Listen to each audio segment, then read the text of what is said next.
Hey folks, today we're going to make a video about e-scouting. I'm going to be going over my process that I use. I'm not saying this is the only way to skin a cat. There's more than one way, but I can tell you this is what's worked for me in the past. I'm not going to make this video super in-depth. I'm going to do several of these. Today I'm just going to do a quick overview of Google Earth Pro and what my general process is. I will do follow-up videos that goes much more in depth on how to use Google Earth and what my actual process is step by step. What I recommend everyone does is go check out Treeline Academy's class on e-scouting. I highly recommend it. The man does a phenomenal job breaking down every little thing about e-scouting and how to use each one of the tools and platforms. He really helped me up my game, not just from utilization of the platforms like Google Earth and OnX, but also just finding elk. I also encourage everyone to go check out Randy Newberg's videos on the needs of elk in different stages of the elk calendar year. I think that he does a great job providing a ton of information on, at different points in the year what elk's needs are. And if you don't understand that, you're not going to successfully find elk consistently. So I encourage everyone to check out Treeline Academy and Randy Newberg's eScout series, and I'll provide links below to both of those.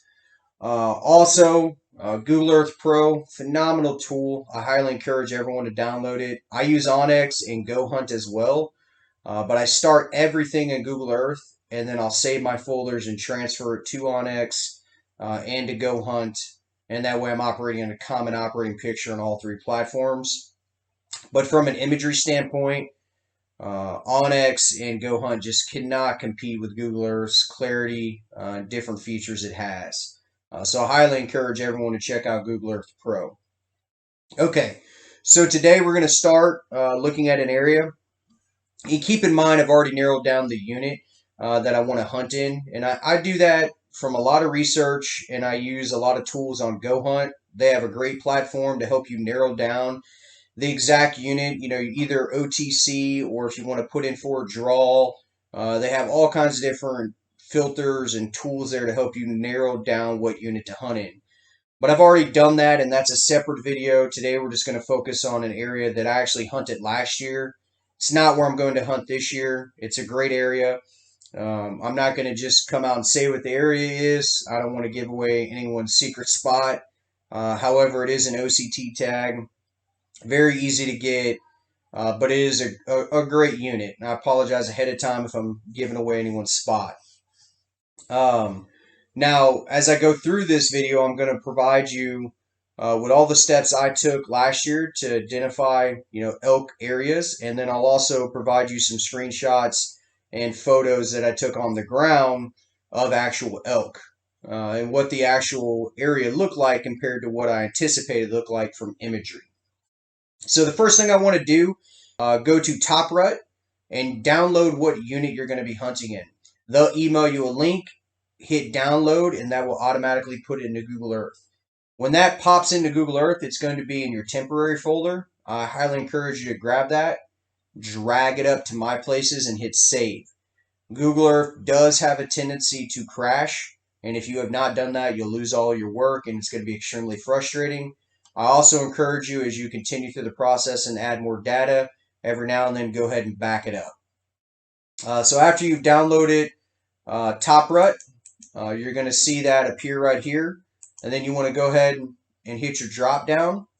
And inside of this drop down right here, you're going to have all this different data now that's going to appear.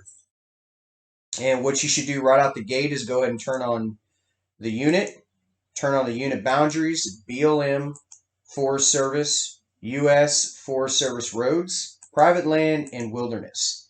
And what we're trying to do is just look big picture. And I want to see if I can eliminate some areas right off the bat that we know we're not going to focus our efforts on. I also highly encourage you to download the adjacent units here and here and here. I've not done that for the sake of time in this video, but I can tell you for sure there's a trailhead here and a trailhead here. And that becomes important in a little bit when we're identifying zones of pressure, and I'll cover that when we get there. I also really like this tag because it gives you access to multiple units, and I try to have at least a few different hunt areas inside of every unit. And having the ability to shift to different units provides you even more hunt areas. Because you never know when you're going to get to a spot and there's 50 trucks at the trailhead, or for some reason the trailhead's blocked and it's impassable, or there's just no elk, right? Having the ability to go ahead and shift that plan to another area to identify elk is huge. So I always try to focus in on tags that I have multiple options. So now that I have these up, I want to start trying to find the spot on the spot, right? And I know right here, all this white, eliminated. That's private land. This right here is BLM. This right here is state land. And this is going to be wilderness. This is just my preference. Everyone's different. I like to go ahead and eliminate that BLM, and I like to go ahead and eliminate that state land right out the gate. The reason that I do that is because you see these roads through here, and I've found over the years that you're going to run into a lot more hunters riding up and down these roads trail hunting. You're going to run into a lot of hunters that are in side-by-sides and quads that are off-road on a lot of these trails that wind through here. And it's just going to make for a much more pressured area. And I'm not saying there's not elk in here, because there are for sure. There's some great elk in here.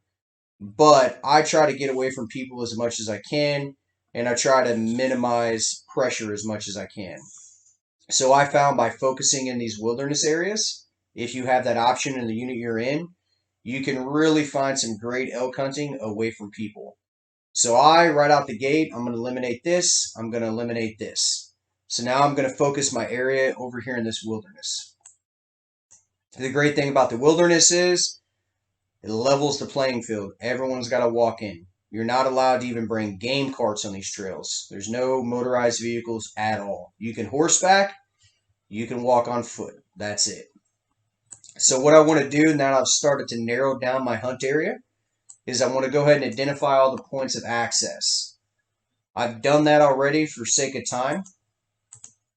Real simple though, just go right here and grab the waypoint, type in what it is, change it to trailhead, and then put your description. I've labeled them all, trailhead 1 through 4.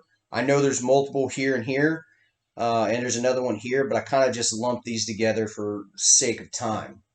Now that I have those trailheads, what I want to do is try to identify zones of pressure and try to narrow down my area even more.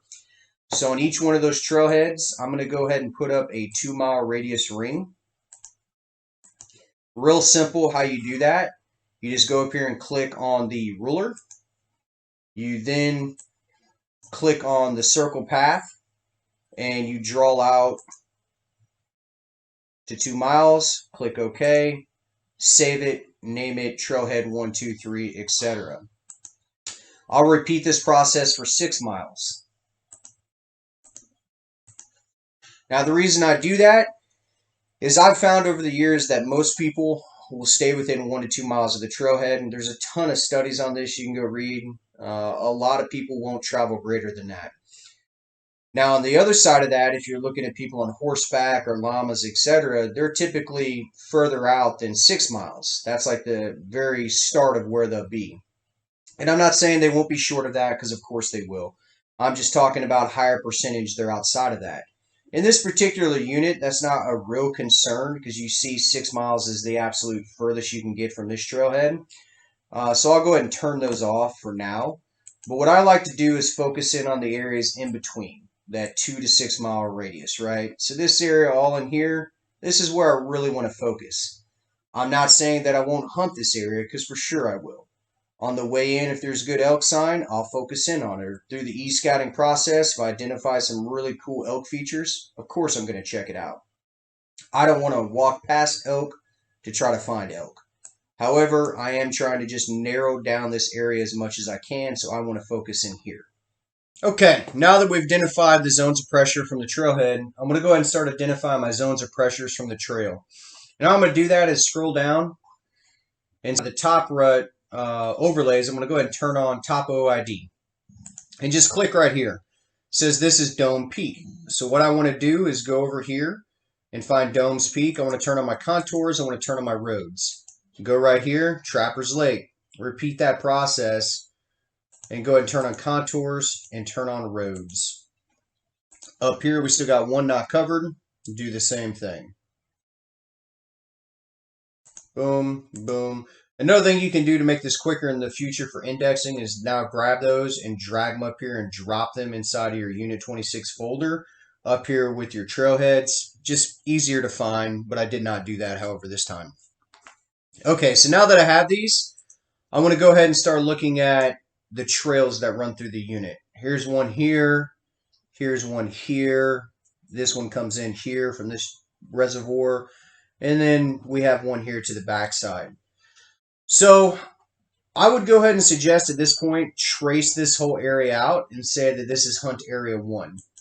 And you do that real easy. Just click right here and then trace the boundary, save it as hunt area 1. Now I'll turn that on. Okay, the next thing I would do is go ahead and trace these main trails. 1, 2, 3.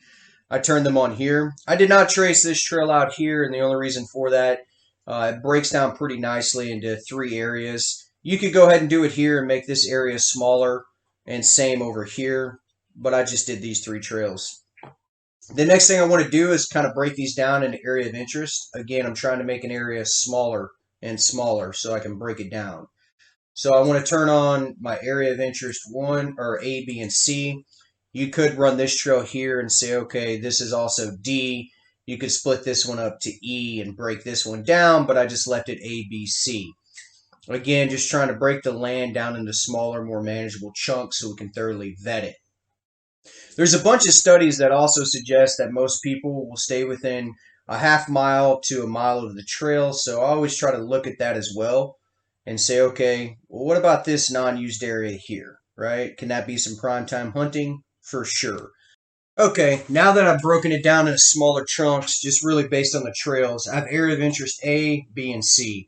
The next thing I want to go ahead and identify, are there any obstacles getting into the hunt area? Because again, this could further limit pressure. For example, this looks like it's much easier walking, right? There's not a lot of up and down elevation gain. Pretty easy walking up to this lake. Pretty easy walking into here. So area of interest A and B, that might get a little more focus from this trailhead than area C. And you see right here, area of interest C definitely has an obstacle to get up to it. So I want to go ahead and try to look at this. And I'll do that by going and changing my view in Google Earth. And that's where Google Earth, comes really handy. And I want to try to look at this thing and say, okay, that's quite the elevation gain. It's pretty steep through there. And we can go ahead and look at that as well, much more in depth. And here's what that terrain is going to look like down at eye level. I also have my scale turned up to 2 for the terrain features. If you leave it at 1, Google Earth does not do a really good job at scale. None of the platforms do. So I'd rather have that exaggerated a little bit to make it more like what you're going to see in real life. So as you see, as I come in the trail, you got quite a bit of elevation gain to get up to this point. That trailhead is at, let's see, that trailhead's at roughly 9,900 elevation. And you're going to have to go down to roughly 9 and then back up to 10.4 to get into this area. So that's quite the elevation gain. That's going to eliminate some hunters, not all, but some. I'll also maybe want to look at that too, turn off the contours, and just take a quick peek at what that looks like from imagery. So now that we've turned that off, we can see. See, that's pretty easy walking through here up into this area. Let's look at it going up into area C.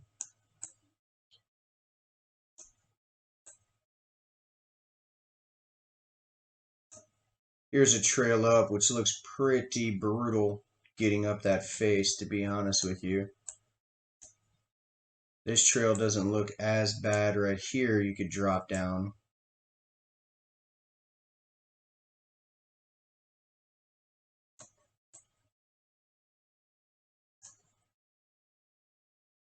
So you got a little elevation gain through here. That's not too bad. But for sure, if they're coming in on this trail, that's going to eliminate a lot of hunters right there. So now that I've identified that, so really the only obstacle I have is this one going into C, this one going into C. A and B look like they're pretty easy walking, to be honest with you. So they might get a little more focused than C.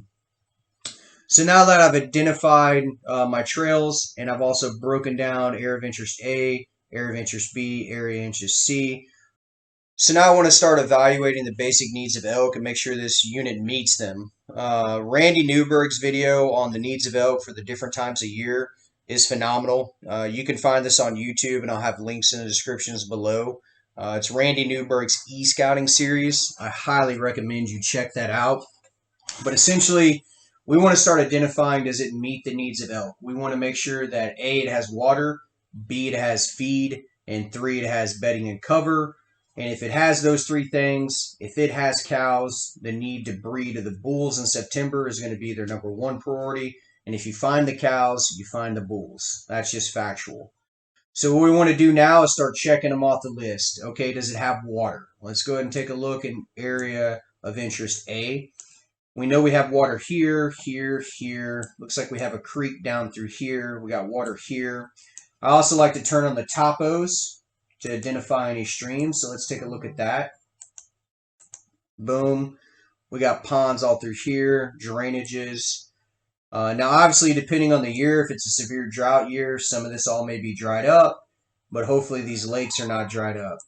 Elk don't like to go to major bodies of water and drink from those. They will if they have to, but if they do, for example, this big body of water back here, they're typically going to visit that at night in this back secluded corner, right? They're not just going to walk out onto the dam.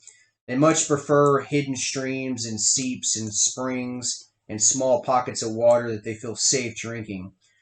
Elk need water every single day. They water multiple times a day and they need it every day. You're not going to find elk unless they're in a highly pressured area more than a half to 1 mile from water. They're going to stay relatively close to water. And elk have been known in a highly pressured area to move up into the avalanche chutes to bed and descend 2 to 3,000 foot daily to get water and then move back up to bed to avoid hunters. But they need water every day. If the water's not there, the elk will not be there. So it's important that you identify that. Water becomes way more important if you're hunting in some of the southern units, or southern states rather, like Arizona, Utah, New Mexico. Becomes extremely important. You find water, you find the elk. Where I'm hunting here in Colorado, there's an abundance of water, but it's still very important. We need to check that block. So we have water. Next, do we have feed? That's what we need to identify. So I'm going to turn these topos back off.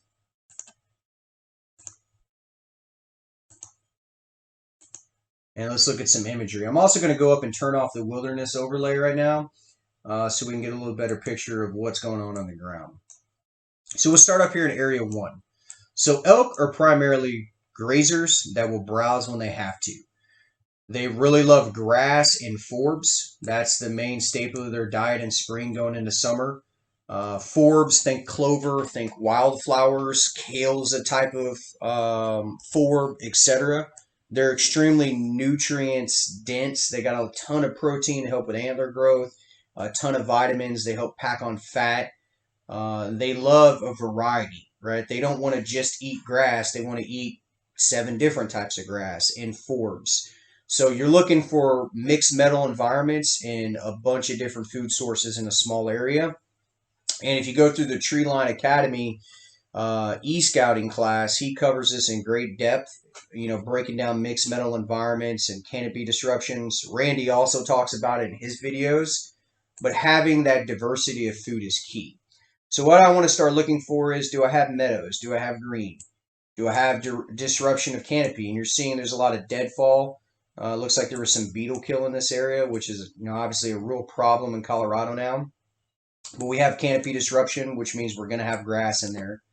We have these bodies of water, these mixed meadows right here. This is all good feed. We have these meadows here. Looks like really good feed.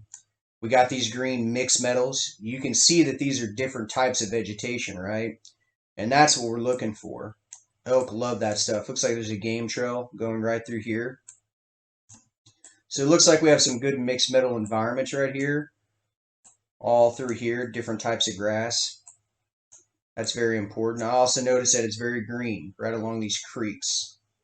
So let's look at it from a wider angle, identifying these other areas. Same thing.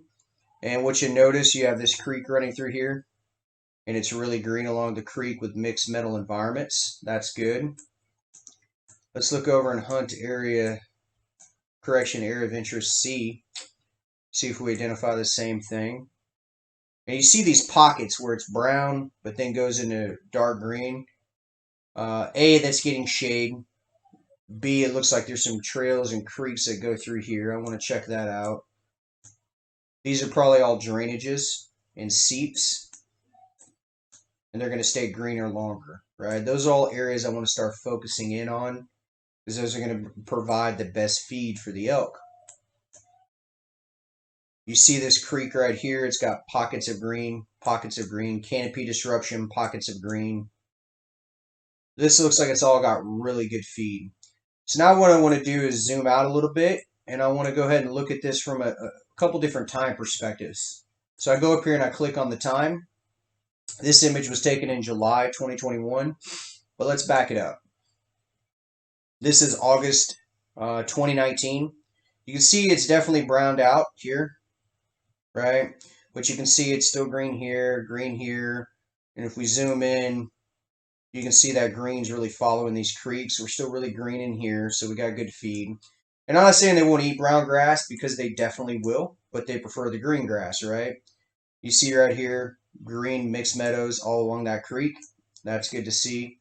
I would definitely start focusing in on these areas that have good bedding by them, all through here.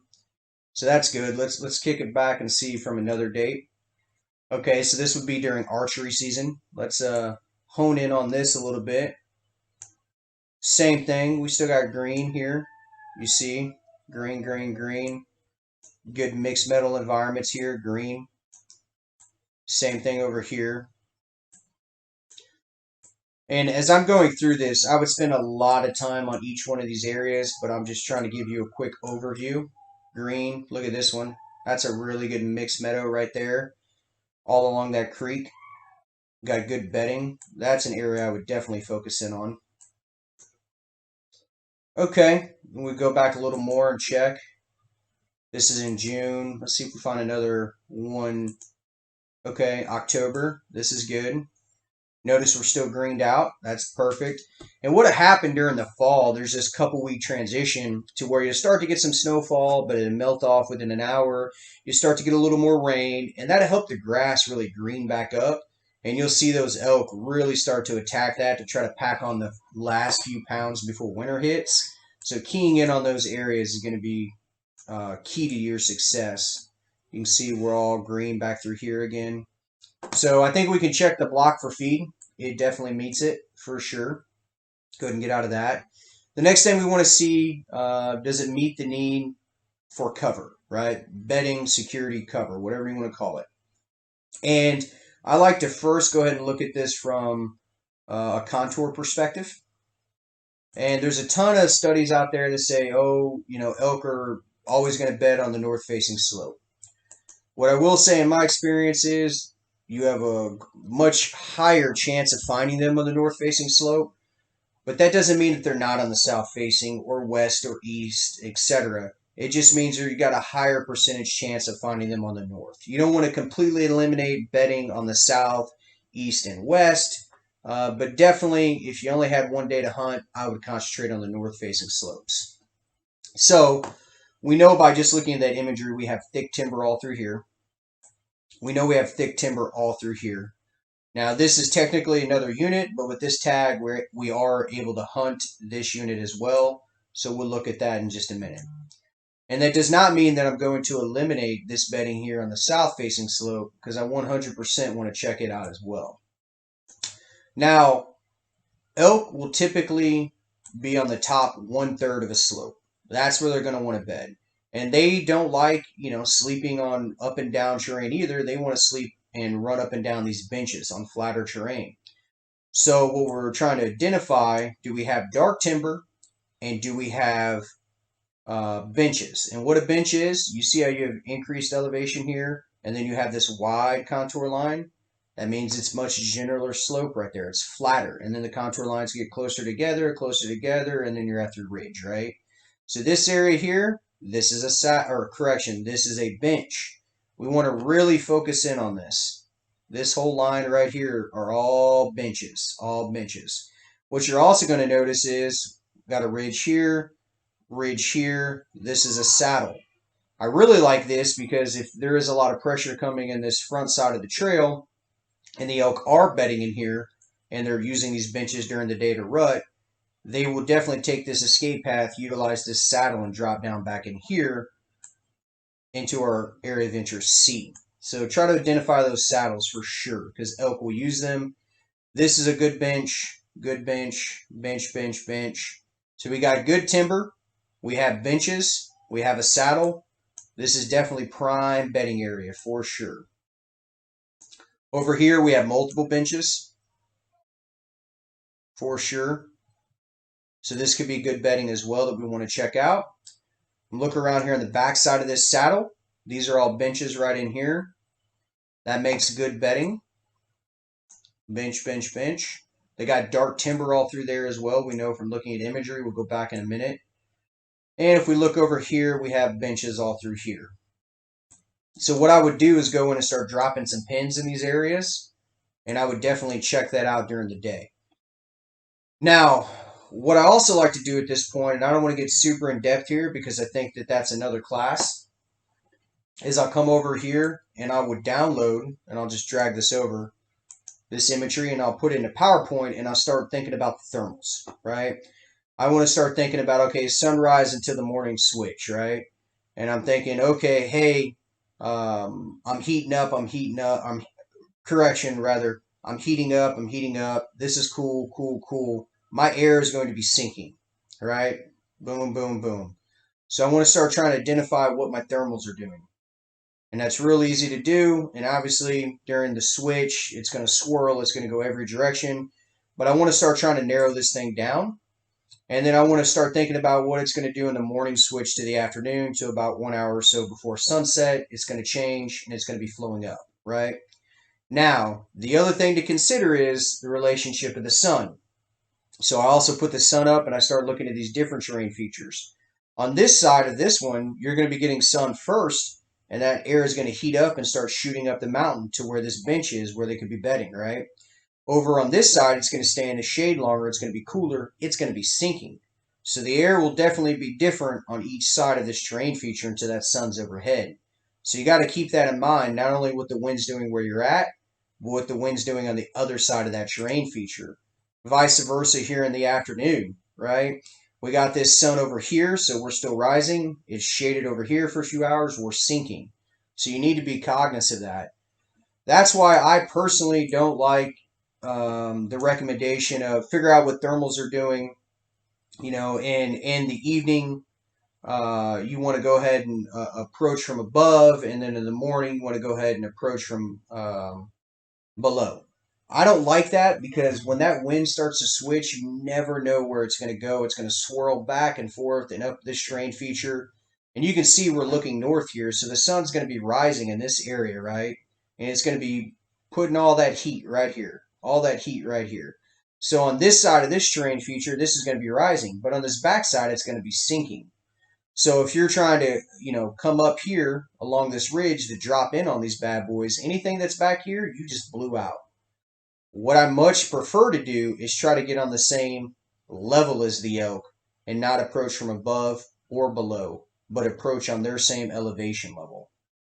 And I like to do that because the wind will switch 180 up and down, but typically not like this, right? Now, that doesn't always happen. Wind swirls, crazy crap happens. But again, I've found the best success is getting on that elk's elevation line, that contour line, and working it that way has helped me not blow elk out. There's a pretty good class called Elk 101 that Corey Jacobs puts on. It's actually a really good class. And he goes over thermal super in depth and tactics for setting up on elk, particularly with a bow. And one thing he talks about is arc. You have to understand the elk's senses, right? You can sometimes fool their eyes, you can sometimes fool their ears, but you will never fool their nose, ever. It just will not happen. You have to play the wind. And what happened a lot of times, if you're walking this bench, you're calling, and this bull's over here, he ain't going to just walk to you. He's going to circle downwind. Depending on the time of day, if it's going up or down, he's going to circle downwind. So what Corey talks about is getting on their elevation line, having your caller stay here, and for example, if the wind's going down, dropping down here 60 to 80 yards and waiting on that bull to arc around, and that's where you ambush him. I don't want to get super in depth here, but I highly encourage you to check out Elk 101. It's an amazing course, and I'll put the link in the description below. Okay, so now I've identified that we got food, we got water, we got cover, right? The last need is the need to breed. I'm going to be hunting in archery season or, first rifle. And during first rifle, those first few days, depending on time of or the year rather, they will still be rutting. I want to focus on finding cows. If you focus on finding cows, the bulls will find you. Because the bull's number one need during that time period is going to be breeding. They don't care about food. They have to have water to live. Once they bed their cows for the mid-morning, they'll break away at like 10 to 2 to go get some water while they're sleeping. And that's why I like to slip in their bedroom. It's called midday madness. And you can typically get on a bull at that time. But they need water every day just to live, right? They don't care about food. They care the need to breed and water. However, cows' needs are slightly different. They want food to fatten up for winter. They need water every day, and they're worried about cover. So if you find cows, you find the bulls. So let's check that off the block. We get into the area, and there's cows there. We got the need to breed, right? So next, I'll also go ahead and try to identify some additional zones of pressure based on my trailheads. I want to go in and look and see if there's a lot of vehicles here or not. So I'll go ahead and turn these contours back off. And I want to try to zoom in. I'll also do the same thing on trail analysis, but I don't want to get super in depth in that today. But I'll go in and see how heavy that trail is being used. So I want to go ahead and turn off my roads as well. That way I can see here. Boom. Okay, so here's my trailhead. And I don't just focus at the end of the road because these aren't always exact. I'll work up and down this trailhead, or this road rather, as well, trying to identify vehicles and camps. Right out the gate, we see that this has a cattle fence. This is probably some sort of cattle operation. You'll see that all over wilderness and state land. They have cattle grazing. That's most likely what's going on there. So what I want to do is go back here and look back in time. So this is in July of this year. Let's see what we got in August. Maybe you got some guys out here trying to scout or recreational use, right, out hiking. I don't really see too much.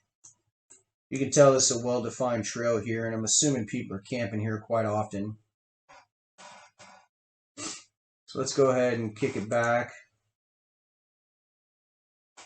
This looks like a cattle operation of some sort. Yeah, for sure, cattle operation. Okay, so this is during hunting season. We definitely want to understand this. So let's work up and down our trail and see if we can identify any tents or trucks. Yep, here we go right here. That's definitely a camp. Looks like just one though. Okay, let's go back here.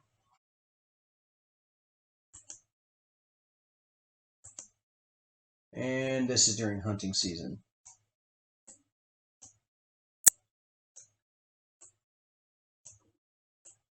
Doesn't look like a lot of pressure.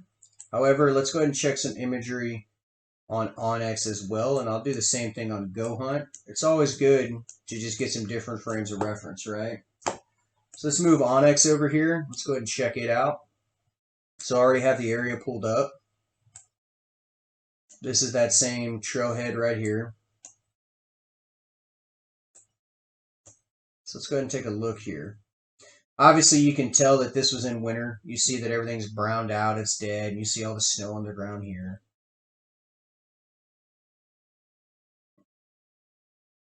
Truck, camp, truck, camp.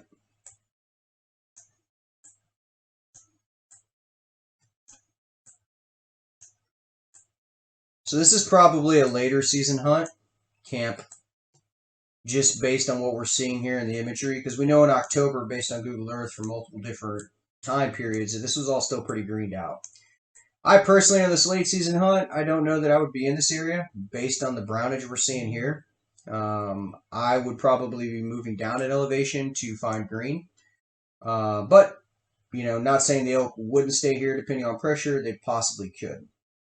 So there's some camps there, but not a ton. And that's definitely late season, not what we're focusing on. So I would label this trailhead as low pressure.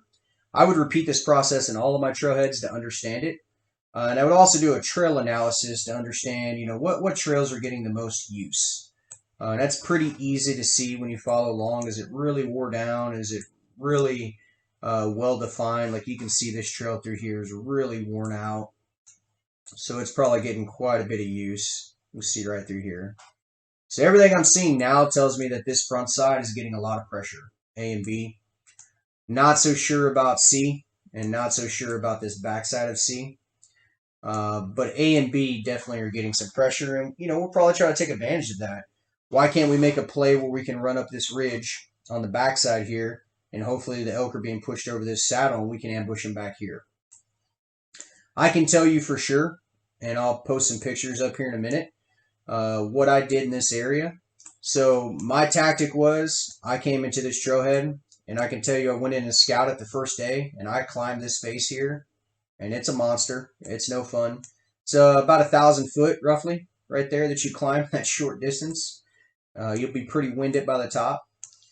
This trail, I know it shows here on the map, but they've completely reworked this area right here, and it's kind of blocked off, and at least I never found a way to access it. So I worked that, and I worked up this ridge right here. They were very obviously bedding all on this backside, rutting all up and down through here, multiple rubs, sign everywhere.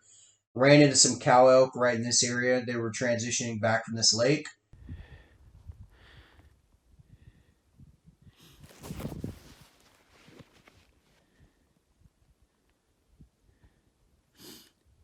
About 6 more randos, right? That's what she's looking at. There they go.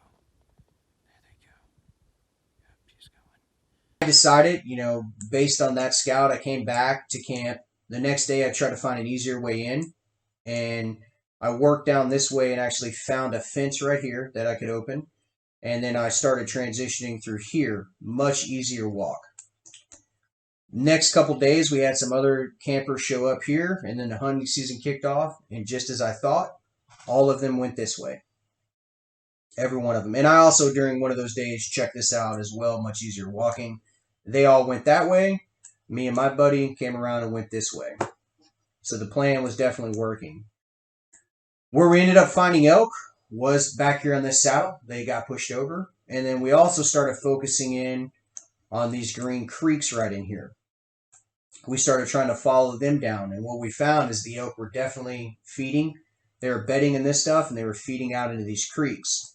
We tried to go in and focus in on these pockets that were a little more secluded. We found elk all through here. We found elk through here. This one's very interesting. So they were following this creek down as more and more pressure came from this front side. They were bedding in this thick timber here. And then you see this mixed meadow right here with the canopy disruption, where it's all green from this creek. They were feeding all into this, all into this, all through here. There was also a group. Day 4, cow elk. 6:10, me and Sean were on the way out. We saw 3 elk, cow elk up behind us, and heard 1 bugle. Getting pretty excited about this spot.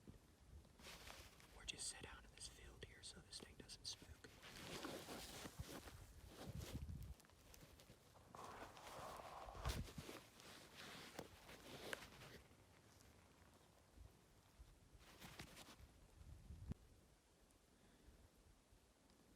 There's 3 bulls down here. Yeah, there's a bull in there too. Yeah, there's 2. There's a raghorn, a decent bull, and another, I think, bigger bull to the left. Of bull moose, which I'll put some pictures up, that were hanging out here in a bachelor herd that were feeding all through this. They continued to work their way down the valley, and they migrated down through here, just following this creek down. I highly encourage you, if you check this area out, be very patient and sit up right here. Those elk will come through there. I think this about wraps up our video for today. Please like and subscribe if you enjoyed it. And again, I'll put all the descriptions down below. I'm going to do some follow-up videos where I'll go much more in depth on identifying bedding areas, identifying glassing areas, how to identify different thermals, and putting together your hunt plan. If anyone has any questions or would like to see any additional content or anything that you want me to go really in depth on, please like and comment below. Thank you.